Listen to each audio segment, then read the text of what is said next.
दोस्तों, मैं हूं पुनीत और आप सुन रहे हैं क्या हकीकत क्या फसाना। Previously in the last drive, Vikram और शालिनी अपने दोनों बच्चों के साथ 5 दिनों के टूर से अपने घर दिल्ली वापस आ रहे थे। करीब 500 मीटर तक सब ठीक था। गाड़ी वापस मोड़ लो कि अब वापस जाना और आगे बढ़ना एक जैसा था। तभी अचानक बाहर से बहुत तेज आवाज आई। गाड़ी के नीचे कुछ आ गया शायद। विक्रम ने जो सोचा था वो उसके सामने था।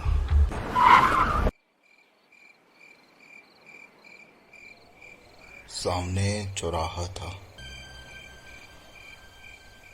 नेविगेटर बंद था। शालिनी का फोन स्विच ऑफ। रास्ते में जाते हुए एक चौराहा आ जाना बहुत ही आम सी बात है, लेकिन रात के अंधेरे में सुनसान सड़क पे एक चौराहा कैसे डरा सकता है, ये विक्रम को आज महसूस हो रहा था। एक गलत मोड़ का मतलब था पता नहीं कहां से कहां पहुंचना। अब तो विक्रम को लगा कि आज घर नहीं पहुंच पाएंगे। विक्रम को समझ नहीं आ रहा था कि कहां जाऊं। तभी शालिनी बोली, सीधा चलो।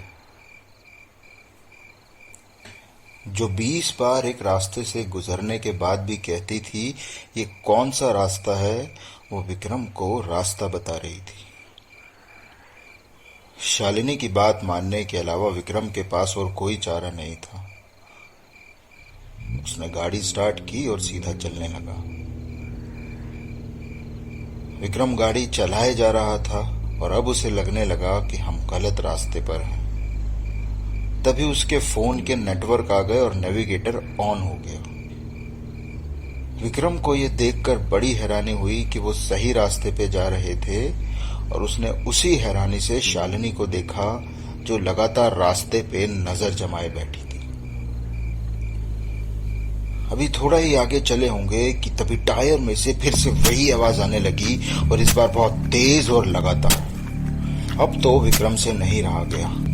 वो बोला, शालिनी शायद टायर बस्ट हो गया है, मुझे देखना पड़ेगा, नहीं तो एक्सीडेंट हो सकता है। शालिनी ने विक्रम को रोकना चाहा, मगर विक्रम ने कार रोकी, दरवाजा खोला और शालिनी से हाथ छुड़ाकर टायर्स को चेक करने चला गया।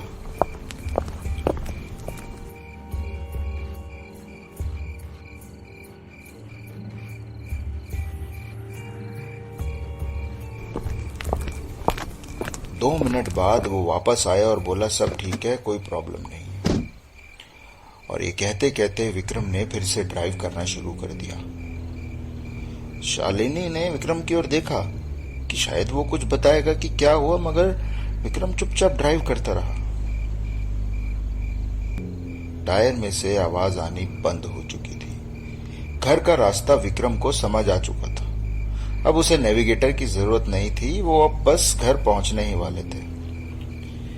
शालिनी अभी भी काफी डरी हुई थी और वो यही सोचे जा रही थी कि बाहर से आने वाली वो आवाजें टायर की थी या फिर कुछ और। अगर नेविगेटर ऑन नहीं होता तो, अगर मेरा अंदाजा गलत होता तो। इन्हीं सवालों में उलझे उलझे शालिनी को पता ही नहीं चला कि कब घर आ गया। घर आते ही सब बेड पे लेटते ही सो गए। जब शालिनी की आंख खुली तो उसने देखा अगला पूरा दिन बीत चुका है और रात के 10 बज चुके हैं। उसने विक्रम की ओर हैरानी से देखा जो पास ही बैठा बच्चों के साथ खेल रहा था। वो बोला, मुझे लगा तुम थकी हुई हो इसलिए तुम्हें जगाया नहीं। अब अगर जगी गई हो तो एक कप चाय पिला दो प्लीज। शालिनी को यकीन ही नहीं हो रहा था। वो उठी और चाय बनाने किचन में जाने लगी।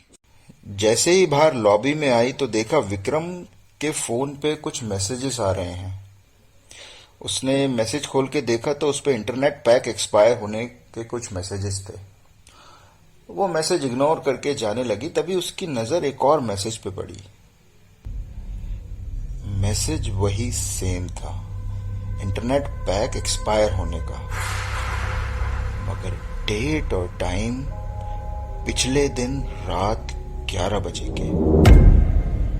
शालिनी ने सोचा जब विक्रम के फोन का नेट एक्सपायर हो गया था, तो नेविगेशन। अभी वो सोच ही रही थी कि साथ में रखा उसका फोन बजने लगा। मेरा फोन तो स्विच ऑफ हो गया था, ये ऑन कैसे हो गया? शालिनी ने फोन पिक किया तो दूसरी तरफ से आवाज आई, हेलो, आप शालिनी जी बोल रही हैं? शालिनी बोली, जी हाँ। मिस्टर विक्रम गोयनका आपके हस्बैंड हैं? शालिनी ने बोला, हाँ जी।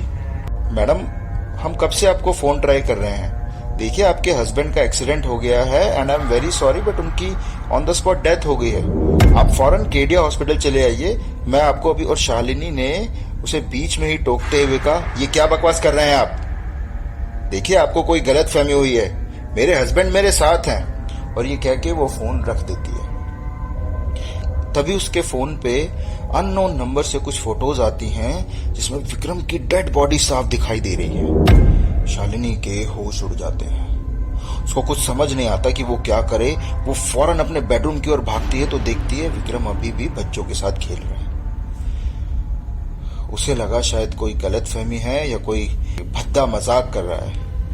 वो राहत की सांस लेती है और विक्रम से कहती है, अरे विक्रम, पता है अभी मेरे फोन पे। और जैसे ही ये कहते कहते वो कमरे की तरफ बढ़ती है,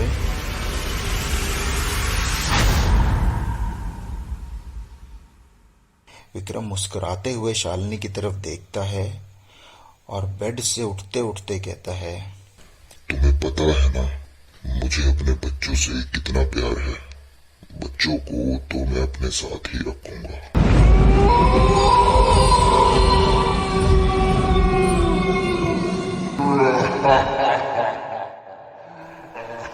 और ये कहते कहते वो बेडरूम का दरवाजा बंद कर देता है। हमेशा हमेशा के लिए। शालिनी को लगा कि शायद वो कोई सपना देख रही है,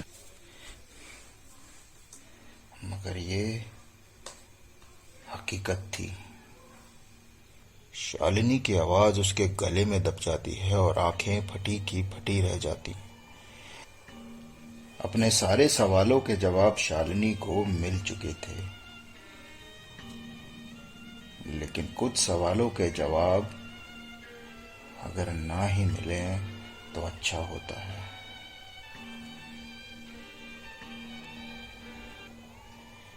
विक्रम को गाड़ी से नहीं उतरना चाहिए था।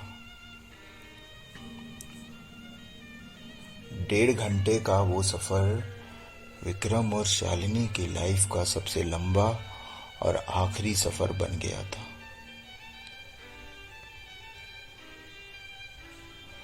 दोस्तों, ये थी आज की कहानी मेरे यानी पुनीत के साथ। इसी तरह की और कहानियां सुनने के लिए जुड़े रहिए, सुनते रहिए। क्या हकीकत, क्या फसाना।